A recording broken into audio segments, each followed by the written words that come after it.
Hello students, I am doctor Raju Sharma.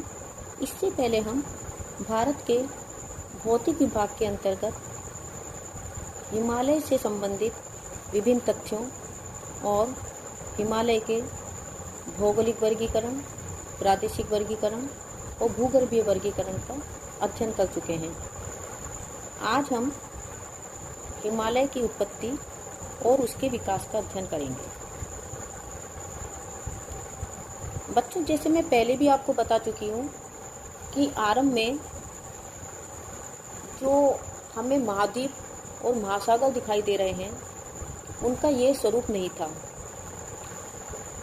उस समय दक्षिणी अमेरिका, अफ्रीका, ऑस्ट्रेलिया और दूसरे स्थलखंड आपस में मिले हुए थे, जिसे पैंजिया कहते थे। इस पैंजिया के उत्तरी भाग को अंगारा लैंड और दक्षिणी भाग को गोंडवाना लैंड कहा गया और इसके मध्य में तैथिस सागर था। भूगर्भिक हलचलों के कारण तैथिस सागर में मोड़ पड़े और हिमालय की उत्पत्ति हुई, जैसा मैं पहले भी बता चुकी हूँ। परंतु ये समूचा हिमालय केवल एक बार में ही ऊपर नहीं उठा, बल्कि इसके ऊपर उठने में एक लंबे समय में घटित होने वाली अनेक घटनाओं का योगदान है। अध्ययन की सुविधा की दृष्टि से हम हिमालय के विकास को 3 भागों में बांट सकते हैं। हिमालय के निर्माण का प्रथम सोपान, हिमालय के निर्माण का द्वितीय सोपान और हिमालय के निर्माण का तृतीय सोपान। अब पहला है हिमालय के निर्माण का प्रथम सोपान। ऐसा कहा जाता है कि आज से करीब 7 करोड़ वर्ष पूर्व हिमालय के निर्माण ने प्रथम मंजिल पूरी की। उस समय मुख्य हिमालय की रचना हुई। इस श्रेणी का गर्भ भाग अजीब चट्टानों का और पृष्ठभाग परतदार चट्टानों का बना हुआ था। कालांतर में पृष्ठभाग की चट्टानों को नदियों द्वारा काट कर यहाँ से बाहर ले जाया गया, जिससे परतदार चट्टानें पूरी तरह से नष्ट हो गईं और गर्भ भाग की अजीब चट्टानें बाहर निकल आईं। यही चट्टानें आज मुख्य हिमालय श्रेणी पर दिखाई देती हैं। हिमालय निर्माण के प्रथम सोपान के समय ही गोंडवाना महाद्वीप भी विखंडित हो गया और भारत, दक्षिणी अमेरिका, अफ्रीका और ऑस्ट्रेलिया का निर्माण हुआ। अब है हिमालय के निर्माण का द्वितीय सोपान। हिमालय पर्वत के निर्माण का द्वितीय सोपान आज से 3 करोड़ वर्ष पूर्व पूरा हुआ। हिमालय की प्रमुख श्रेणी के निर्माण के बाद इस श्रेणी का जल नदियों के रूप में प्रवाहित होने लगा। ये नदियाँ मुख्य श्रेणी के दक्षिण में फैले तैथिस सागर के अवशिष्ट भाग में मिट्टियाँ जमा करने लगीं। यह अवशिष्ट भाग खाड़ी के रूप में था, इसलिए समुद्री जल जीवों का काफ़ी विकास हुआ। इन जल जीवों के अवशेष भी इस मिट्टी के भीतर दबते रहे, जिनका परिवर्तित रूप हमें पेट्रोल के रूप में मिलता है। यह समुद्र निर्मित चट्टानें आज से 3 करोड़ वर्ष पूर्व मायोसीन युग में ऊपर उठने लगी और इससे मध्य हिमालय का निर्माण हुआ।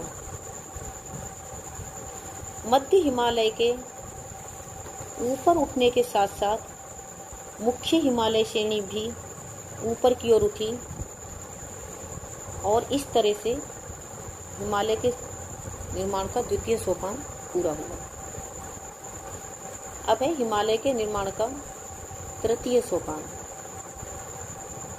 आज से लगभग पौने 2 लाख वर्ष पूर्व हिमालय के निर्माण का अंतिम चरण पूरा हुआ। इस समय शिवालिक हिमालय का निर्माण हुआ।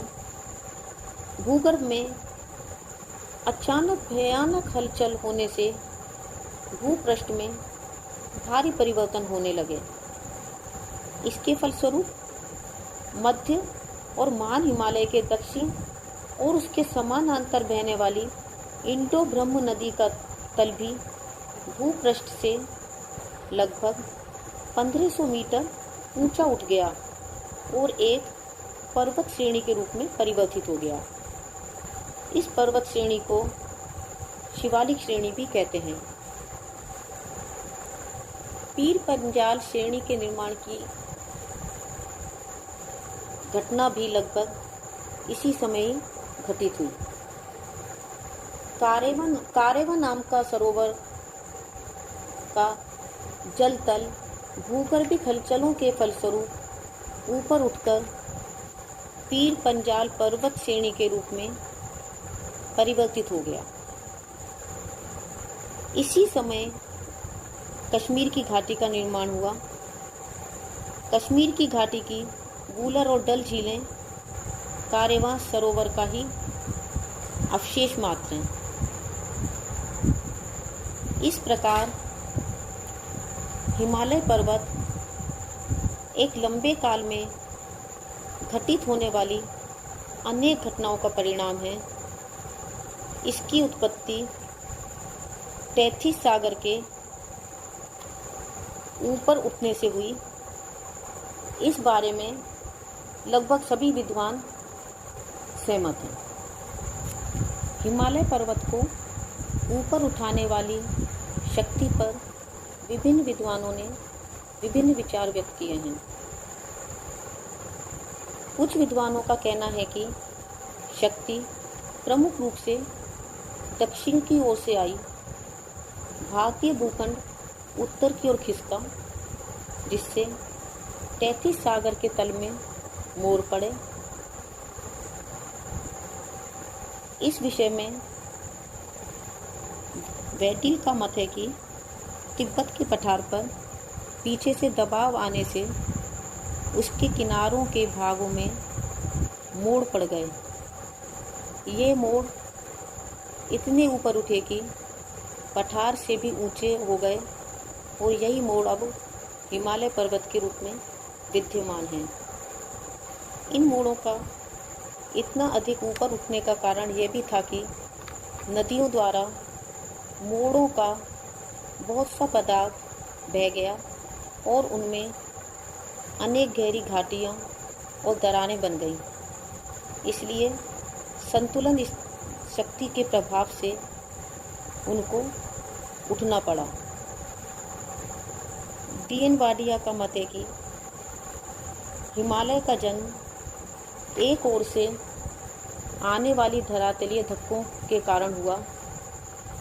उन्होंने अपने मत के समर्थन की पुष्टि में 2 प्रमाण दिए। पहला, हिमालय के ढाल भारत की ओर खड़े और तिब्बत की ओर मंद हैं। दूसरा, हिमालय के घुमावदार मोड़, यह मोड़ सुलेमान तीर्थर पर्वत के रूप में पाकिस्तान में तथा अराकान पर्वत के रूप में बर्मा में मिलते हैं। हिमालय की ये भुजाएं दक्षिण की ओर घूमी हुई हैं, जो स्पष्ट रूप से उत्तर की ओर से पड़ने वाले दबाव की ओर संकेत करती हैं। लेकिन कुछ विद्वानों का कहना है कि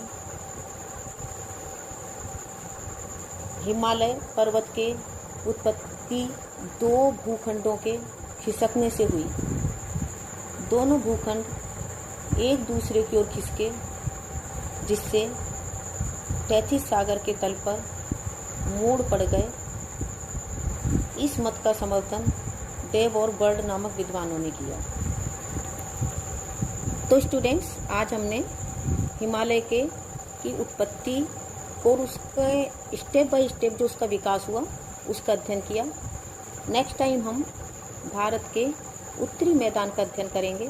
तब तक के लिए A very happy learning and have a good day. Thank you.